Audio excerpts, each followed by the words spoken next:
You plan for everything, but nobody planned for this. When a stroke enters your life, the medical team knows exactly what to do.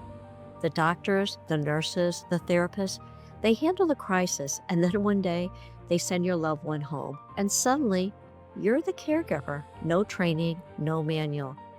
What we discuss on this show is what I wish someone had handed me on discharge day. Real information, honest conversation with someone who knows exactly what you're going through. Because I've been there too. So let's begin the conversation. Good morning, Brenda. It's so nice to have you onto both sides of the bed with me. My name is Lana. Let me introduce myself a little. We haven't had the pleasure of meeting before this. I, in 2021, my husband had a pretty massive stroke. He's doing pretty good now, but I realized that there was a huge gap in the care for care partners and for the survivors themselves. And so I developed Care Partner Connect. I wrote Stroke and the Spouse and the Stroke and the Caregiver just to kind of help guide them. And I was very interested when I got to read your bio that you are the founder and former CEO of the global patient engagement agency, Snow Companies. Yeah, Oh, I'm assuming that's after your last name, it not the is. weather. Not very original for a marketing agency, I know. And you also wrote a bestseller, Diagnosed, The Essential Guide to Navigating the Patient Journey. And, I was really interested that you wrote that from your own experience after being diagnosed with MS. Oh, multiple sclerosis. My background's nursing, so we're, the abbreviation generation.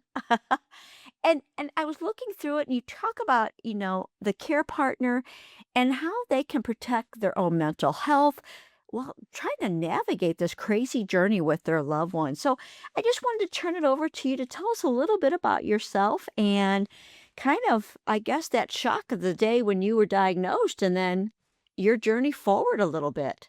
Sure. Well, thank you, first of all, Lana, for having me, and to all of your, dedicated, caring audience that are tuning in with their precious time. We know as a caregiver, time is squeezed and at a premium. So I appreciate for everyone listening to sort of my hard-won experience, if you will. So, like you said, I feel like I had two sides of me. I've been a patient for over 30 years, but I'm also a female business founder, and built an amazing company that I sold and exited about a year ago.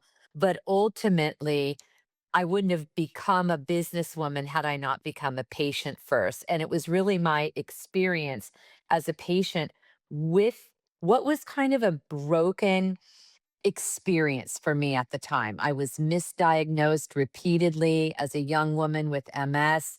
I was told, actually, ironically, the three male doctors, and this is, I mean, I have a lovely family and men in my family, and I'm not bashing men, but the first, three physicians that I did see were male, and all of them treated me like a hysterical woman, and suggested that I had all kinds of mental health problems and I should be institutionalized and worried about me killing my young daughter and just absolutely really ludicrous things. But when you're sick and vulnerable, all it did was break my spirit. I couldn't sit here now like I can 30 years later with confidence saying that was absolutely ridiculous. I thought, okay, has something happened to me that I'm unaware of with my mental health? And is is this real? But I knew deep down it wasn't. I went on to find a lovely female neurologist who, in the fall, or almost the end of the year of 1993, put her hand on my shoulder and said, Miss Snow, you are not crazy at all of these things that you've been through, but I am very concerned that you do have multiple sclerosis and that you're a pretty sick young lady. And by this time, Lana, I wasn't really walking, I wasn't ambulating, I had lost the use of the left side of my body. And so she put me in the hospital when I went on to receive a lumbar puncture, also known as a spinal tap, and an MRI. Although, one of the first, not that we didn't have imaging tools, but they're so much more sophisticated now, 30 years later, than they were, back in the day. And I did receive a diagnosis of MS. And so that was like the beginning of me as a patient and a healthcare consumer, and ultimately my experience or lack thereof I just really wanted to find somebody just like me and make a connection.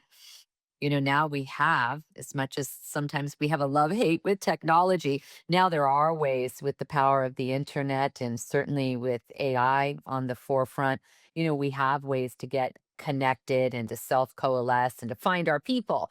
But back in the day, there was no way to do this. And so I went on to create a patient engagement agency that worked in the life sciences industry, where one of my first objectives was the power of your own personal narrative, the power of your story. And I'm really proud that's kind of commonplace today. But 30 years ago, just like I had doctors sort of laugh me away with presenting with MS, I can't tell you how many boardrooms I went in initially and was sort of laughed away as the nice little cripple girl that couldn't possibly have a good business idea. But it was. And today, the agency that I founded, employs more than 450 people. But that journey was amazing because I always want people to feel like illness shouldn't limit what them and their families can do together. But it takes a very bold, courageous heart, excellent communication skills, and a whole bunch of stuff that when your husband first had a stroke and you had the benefit of being a healthcare professional, right? So you came to the party with probably more experience than the average, but these things are life altering. They are life changing. And you do not, just like when you have a kid, you don't get a how to do it book. The stork doesn't bring it to you. It's hard enough to figure out what the hell you're going to do with your own life being diagnosed. But as I'm researching now my second book about caregiving that I'm working on, I'm telling you, and I've been a bit of a caregiver for a family situation, but these stories that I've heard, sometimes I have left my day of book writing, tears down my face, thinking, oh, I'll get emotional now. It's been easier to be a patient than some of the stories I've heard about caregiving. And I think, statistically speaking, when you look at the baby boom generation, you look at the sandwich generation, we have now a caregiving crisis here, at least in the United States. And people are talking about it, but I don't think it's getting the attention that it deserves. Brenda, that is such an unbelievable story. Just the diagnosis portion of it, first off, it's a crazy thing to be like, oh, thank goodness I have a diagnosis. Even if it's not one you want, it's just that you have a name to something. And I think, that's kind of where I've come from. After my husband had a stroke and I was a nurse, I had a strong background.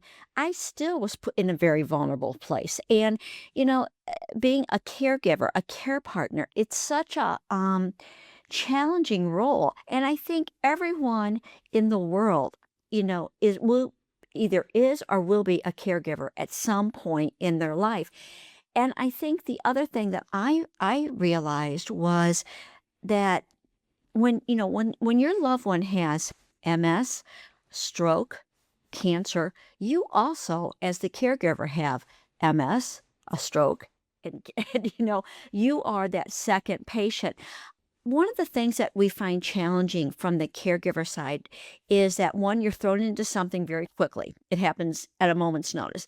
Your life turns upside down, and you can go different ways, to deal with it. But how do we really optimize, the patient relationship with the care partner? Because, as you know, from the patient side of it, you're not really angry at the care partner. It's not that you're want to take things out on them, but they're it. They're the person that wakes up with you in the morning when you're having a bad day, or they're the ones that wake up when you're frustrated. And, the guilt that they feel of they should be that, yeah, we're going to do it today when they're ready to throw in the towel. So how do we optimize that relationship with the care partner from a patient perspective? Yeah. So I think, with my own MS journey, these were some of the hardest times because it's really multi layer. One, I had guilt that I really couldn't name adequately at the time, that I needed to rely on so many people to help me. when I'd been used to just looking after myself and my young daughter at the time. I didn't have the skill set to really be okay with somebody really needing to do early on in my journey with MS. I needed full time care. I'm talking about toileting, bathing, feeding. I wasn't mobile. So this this was hard for me emotionally as a patient, and I had a lot of guilt, and I was also trying to deal with this, and I talk about it in my first book, Diagnosed. I was also trying to deal with a lot of grief that wasn't named about losing my life and what had happened to me. But everybody else in my life had those too, but they couldn't say it out loud. You know, they couldn't say it out loud because they were afraid what that would do to me. So I'd say the first thing that I would say to your listeners is to recognize this dichotomy and this dance because, you know, the person that's looking after you is going through very intense emotions as well, but they may not have the freedom or the liberty to feel that they can express them in a constructive way. So I think over time, when you just keep eating these things and bearing them down, you know, this caregiver burnout that you hear about is really real. And it starts to happen right then because you feel like, well, they have it worse than me. So just suck it up and keep cooking and cleaning and bathing and all the things. But it's really important that both parties acknowledge that people need a break. People need time away. I know firsthand the immense challenges that come with being a care partner. Like you, I've experienced the unknown, the unexpected, the loneliness, and the fear. That's why I started Care Power Connect. I've made it my mission to help other care providers. If you need advice, information, or just someone to talk to, I'm here for you. Please check out my website at www.carepowerconnect.com for exclusive content, my latest Substack, and how you can connect with me directly. Thank you. Now let's get back to the episode. And absolutely, the other thing too, I don't think a lot of individuals realize that, you're in it 24/7, but society in general, you know, don't want to know how you're doing, basically. It's like they want to hear, everything's great, everything's fine. You're so lucky that they're doing well. Or like in my case, my husband doesn't have a lot of physical issues, but a lot of cognitive type things. You don't feel comfortable complaining. You don't feel comfortable feeling that grief. You don't feel comfortable because people look at you like, really? Like, why would you? He's doing so well. You're so lucky. And sometimes you just want to say, you live with this 24/7. And you are grieving. It's a terrible grief. Yeah, it is. And you become, as the caregiver, almost invisible. So as I went on later in my MS journey, like today, I have symptoms that are invisible. If you saw me, you wouldn't know that I have MS. But early on, day one as a caregiver, like you were just kind of, getting to this point, I think you are invisible. When you go up to a social function or whatever it might be, people don't say, "How are you, Lana? How is everything landing for you?" They say, "How's your husband doing? How's your husband doing? How's your husband doing? And the entire focus is on your person, nothing about you. And you're right. If you feel like saying, "Well, he's fine today, but my life is," you know, people are taken aback, like, "Well, doesn't she love him?" Or, "Why would she be so rude?" He could have died with the stroke, or he could have been so worse. So it creates all of these feelings of anxiety. Well, and you're absolutely right. Like, it's so funny you say that. I was just in a social situation last week, and I could tell I was getting frustrated over something my husband was doing, but it had been building all day long. And, I got the look from the other people in the room, kind of like, I can't believe she's frustrated with him. I can't, does she not understand that, he can't help it? And absolutely you understand it. But I think we as caregivers and care partners need to take care of ourselves because otherwise we can't take care of our loved one. Something you had said earlier about, having to do, the caregiver doing so much for the patient. The thing I hear, oh gosh, every person I speak with is, I don't want to be a burden to my loved ones. And, what I always share with them and the loved one and the caregiver is you're not a burden if it's something that you're not able to do. That's never an issue. You become a burden when you refuse to do things you can do. You know, it's like, okay, you're not doing your physical therapy, so I have to be the nag. You are asking me every 15 minutes, can I start driving when you know you can't, that sort of thing. So, how do care partners, from your point of view, really take time for themselves? And how can those patients be supportive in helping to make sure that they do that? Because it becomes what I've learned in the stroke world, and it may be different in MS, but because your life has turned upside down, your life has, it's all about you. And it should be because I mean, this is a huge change. But how do you, I don't know, marry those two? Yeah, it's a great question. Well, I would say, I'm thinking back to all of these interviews and my body of work, with my company. I mean, I've worked in over 220 different disease states and in countries all over the world, sat and held people's hand in Japan who we didn't speak the same language at all, but through translation. And it became very clear to me that there's a universal truth that this act of caregiving transcends, language, country, socioeconomics. I mean, it's all the same. Even people living with diseases that have different diseases, I found such a commonality. So I try to counsel people. It sounds a bit cliche about the importance of communication, but you have to be able to have a safe space. Sometimes maybe people need a therapist, a trusted, maybe some people find that in their church organization. Some people find that, within their circle of friends if you're struggling to do it together. But it's almost like at some point, understanding what the other person is thinking and feeling from both perspectives and agreeing on a way to work together and a way to move forward together. I think that's critical. And, it can be really vulnerable to basically state your needs and ask what you want on both sides. But I will tell you, my father grew up telling me you don't get what you don't ask for. So there is some power in that. And then I also think from the caregiver's perspective, you absolutely need to give yourself permission and take time for yourself.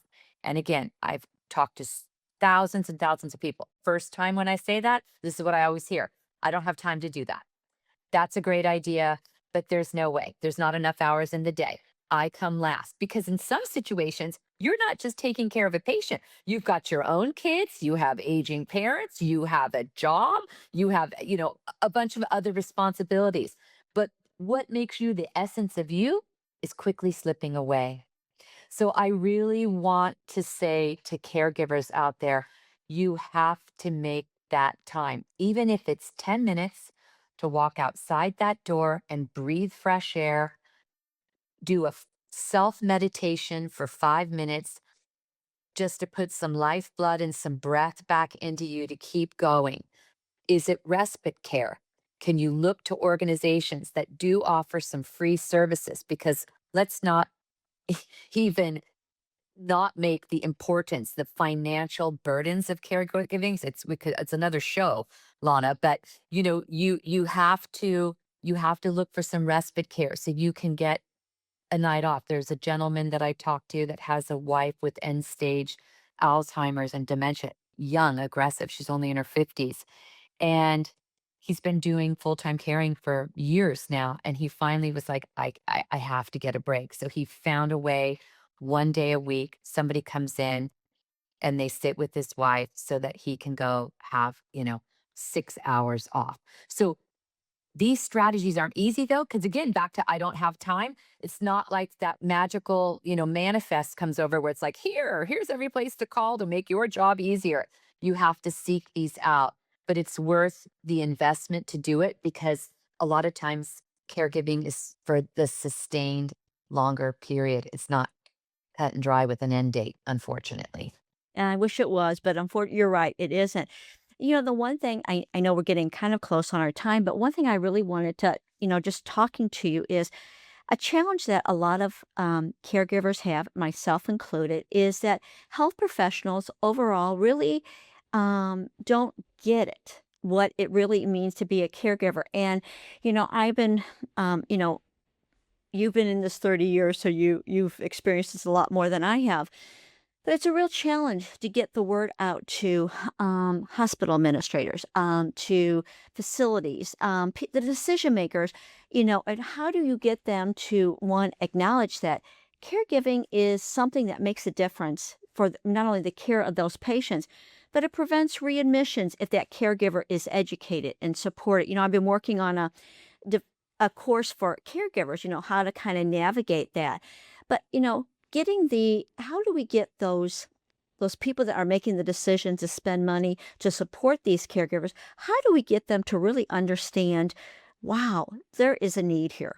And it does impact not the bottom line.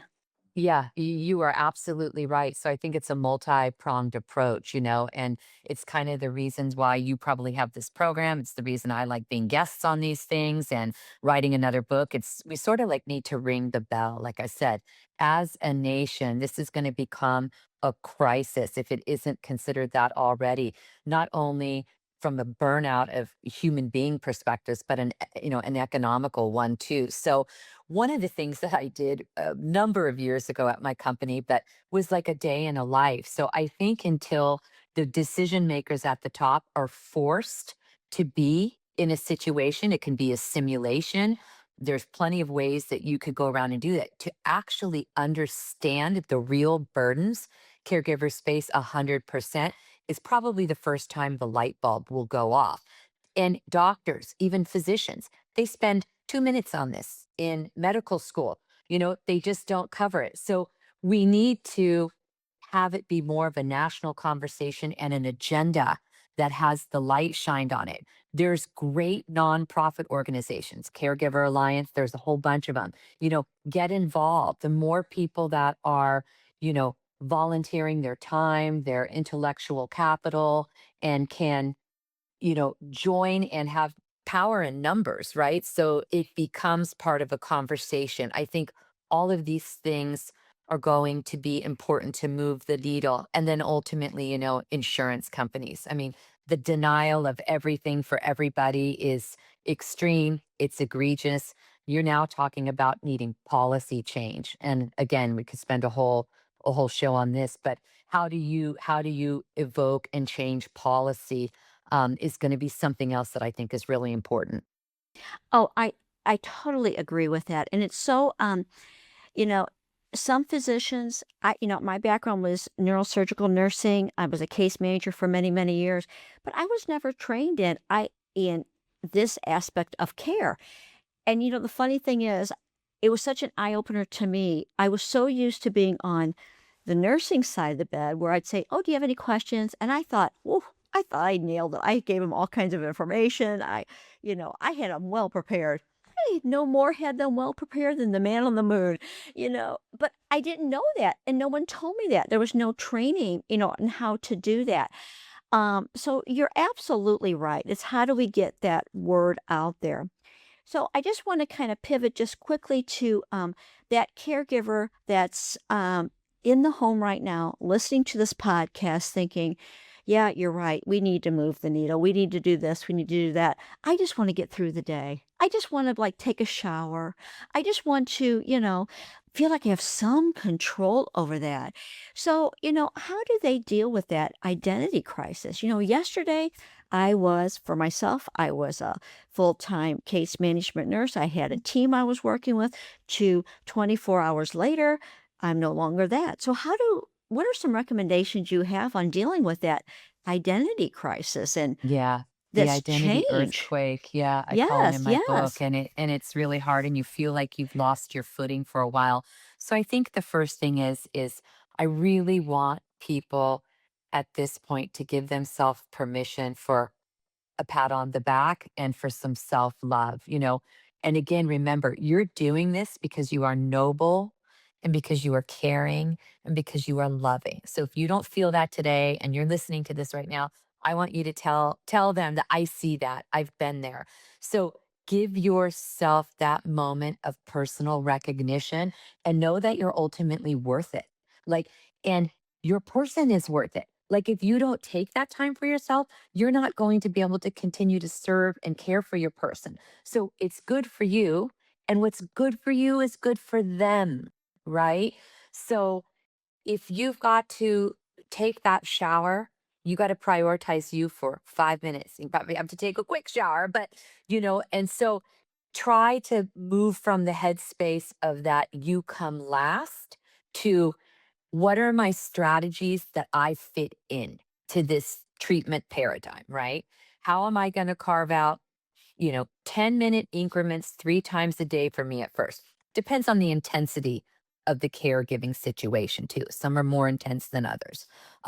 So I think that that is really one of the most important things. Try as hard as it is to not, um, when you're really down, feel sorry for yourself. I talked to this wonderful woman who has had a adult disabled child for forever. And, um, you know, the question now is we're at the end of our life. What are we going to do with our middle aged son? But she said for many years, she just beat herself up and was just self loathing until one day when she really just looked around and thought, look at what I've done for 42 years, you know, and had this moment of pride and then thought, not only has this been an act of love for our son, but it's been an act of love. And what I've been able to achieve is a blessing. Like very few people on earth have achieved what I've done. So it was like a reframe for her. And I think it helped heal her heart from all the years of just kind of feeling more bad about this than looking for maybe the sliver of positivity. So I think these kind of self-talk moments are really, really important, because it is not easy. I'm not going to sit here and tell you it's easy to be the patient or the caregiver.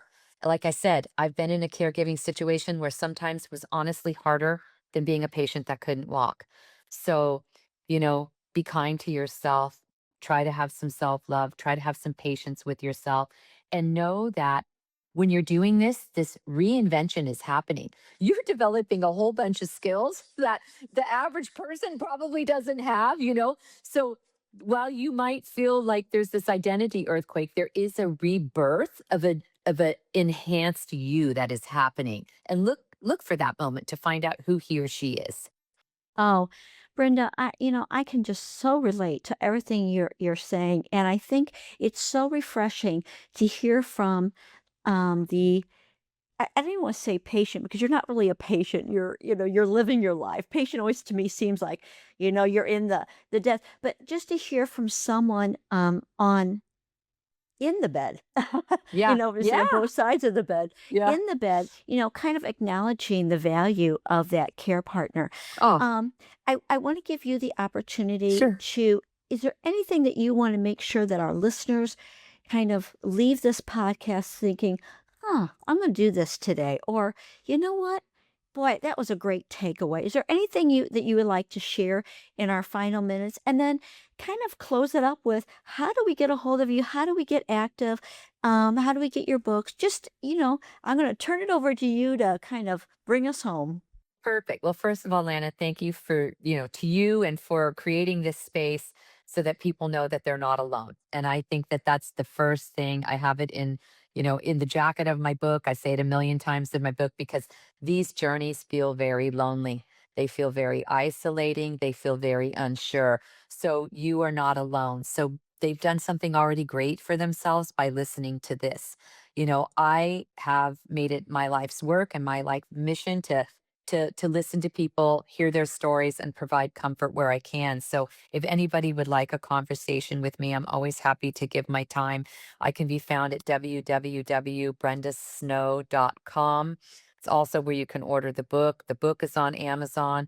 I also want to let people know that, you know, um, the proceeds of my book in its entirety, I donate back to charities. So, if there's anything that anybody really thinks, this organization I came across and they're underfunded, again, something great to let me know, because I'm very philanthropic and want to give back that way.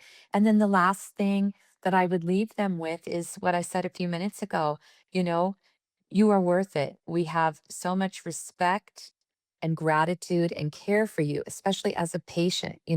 I see you, and I know that there was times that I was the B word. I was horrible to my caregiver. I was a nightmare that, I really want people to know that when it feels like they're not seen, that they are. So value yourself and the role that you're coming to the table with. Let your person know how you feel in case there's a situation where you're not feeling as respected or honored, and have that courageous conversation, and know that, in some way, everybody finds their rhythm and it will be okay. It will get better, even though it's quite difficult. So don't give up on yourself or give up hope. Absolutely. Well, Brenda, I want to thank you for your time with us today on both sides of the bed. And it's just exciting, to talk to others that are passionate about the needs of caregivers and want to really make a difference. So, again, thank you so much for joining us. And for those of you that have been listening, I think we had a wonderful half hour with Brenda, and she provided so much great information. So I look forward to next month's podcast. But until then, thank you for joining both sides of the bed. Thank you. You're welcome. Every episode, my goal is simple: that you leave knowing we're in this together. Caregivers don't have to figure things out on their own. My hope is to share the education that you will need and to provide resources of value. If today's conversation helped you, share it with someone who needs it: a family member, a nurse, a friend who's going through this right now. That's how we find each other. I'm Lana. Thank you for being here. I'll see you in the next conversation. Make sure to stay connected on social media at Care Power Connect and on my website, carepowerconnect.com.